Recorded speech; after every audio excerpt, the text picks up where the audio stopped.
नमस्कार, मी जगदीश देशमुख. जय महाराष्ट्रमध्ये आपल्या सगळ्यांचं स्वागत. सुरुवातीलाच बातमी आहे मनोज जरांगे पाटील यांच्या वक्तव्याची. मराठा कुणबी एक असल्याचा अध्यादेश काढा असं मनोज जरांगे यांनी म्हटलंय. ओबीसींच्या विरोधाचा फडणवीसांनी विचार करू नये असं सुद्धा मनोज जरांगे पाटील यांनी मुख्यमंत्री देवेंद्र फडणवीस यांना इशारा दिलाय. मी फडणवीसांच्या आईबद्दल काहीही बोललो नाही, काही बोललो असेल तर शब्द मागे घेतो असंही जरांगेंनी विधान केलंय. कोणी आडवं येणार नाहीये.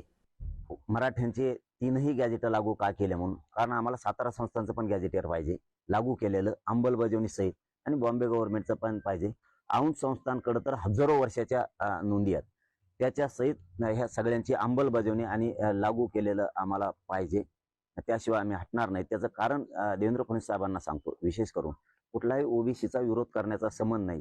जर आमच्या सरकारी नोंदी आहेत तर विरोध कोणाचा होऊ शकत नाही, आणि झाला तर तुम्ही त्याचा विचार करू नये. कारण आमचा जर जमिनीचा सातबारा सापडलाय म्हणल्याच्या नंतर जमीन आम्हाला देणं तुमची जबाबदारी आहे.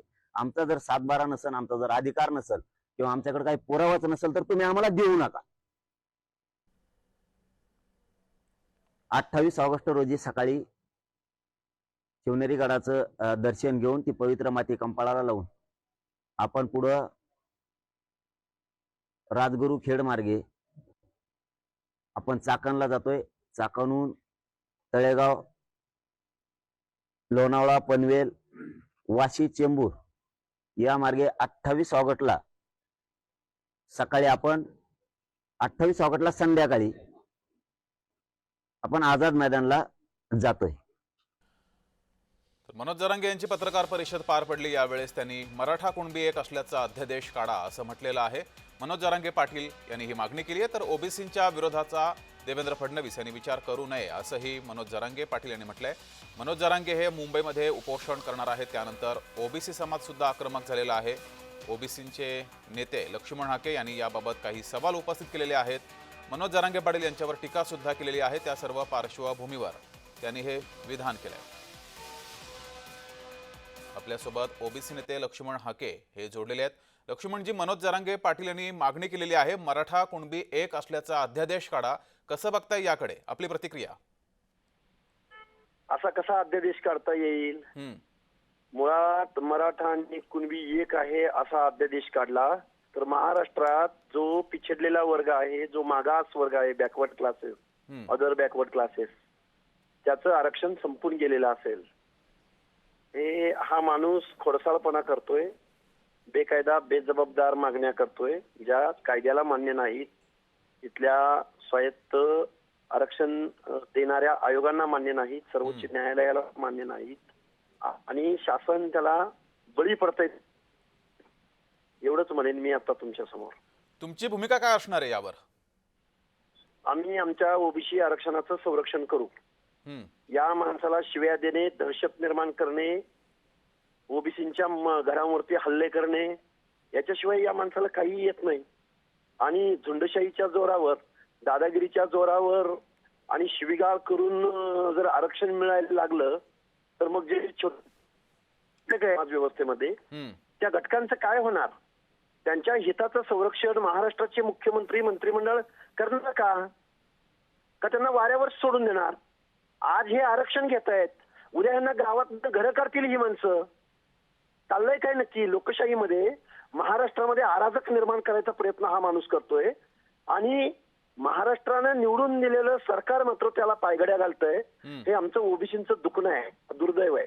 जी, मात्र लक्ष्मणजी, त्यांनी देवेंद्र फडणवीस यांना इशारा सुद्धा दिलाय. ओबीसींचा विरोध होत असेल तर त्या विरोधाचा विचार करू नये असा इशारा त्यांनी दिलाय मनोज जरांगेंनी. ओबीसींच्या विरोधाचा विचार करू नये म्हणजे काय? की त्यांचं आरक्षण संपवणे. कायदेशीर मिळत नाही तर बेकायदा मागणी करायची आणि महाराष्ट्रात अराजक निर्माण करायचा त्यांचा प्रयत्न आहे. हा माणूस असताना 28.5 किलोचा आहे, आणि हा इथल्या सगळ्या व्यवस्थेला शिव्या घालणं, इथल्या सगळ्या यंत्रणेला वेठीस धरण्याचा प्रयत्न करतोय. मला वाटतं जास्त लाड करू नयेत. कायदा आणि सुव्यवस्था हे कायद्याचं राज्य आहे. हे कुठल्या झुंडशाहीवर, कुठल्या गुंडाचं, कुठल्या माणसाचं, कुठल्या दादाचं ऐकून शासन का घेतंय हे आम्हाला कळलेलं नाही. जी, मात्र लक्ष्मणजी, तुम्ही आता असं म्हटलात की व्यवस्थेला आव्हान दिले जाते मनोज जरांगे पाटील यांच्याकडून. मनोज जरांगे यांच्याकडे इतकी ताकद कुठून येते? कुणाचा पाठिंबा आहे का त्यांना? अरे सगळ्यांचाच पाठिंबा आहे, सांगायची काय आवश्यकता आहे? मी कालपासून बोलतोय ना. अजितदादा पवारांच्या आमदारांचा पाठिंबा आहे, शरदचंद्रजी पवारांच्या खासदारांचा पाठिंबा आहे. जाहीर बॅनर लावलेत ना त्यांनी, जाहीर स्टेटमेंट केलेत, जाहीर मुलाखती दिलेत. मग पाठिंबा आता थोड्या वेळी विजय पंडित नावाच्या माणसानं, जो 3 लाख समुदायाचं प्रतिनिधित्व करतो, निवडून आल्यावर खरं तर त्या विधानसभा कन्सिस्टन्सी मधल्या सगळ्या लोकांची केअर टेकर त्याच्या जीवावरती आहे.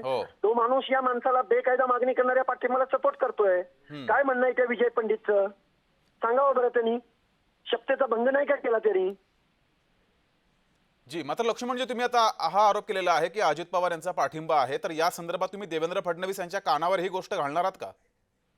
मीडियाच्या माध्यमातून मी बोलतोयच ना.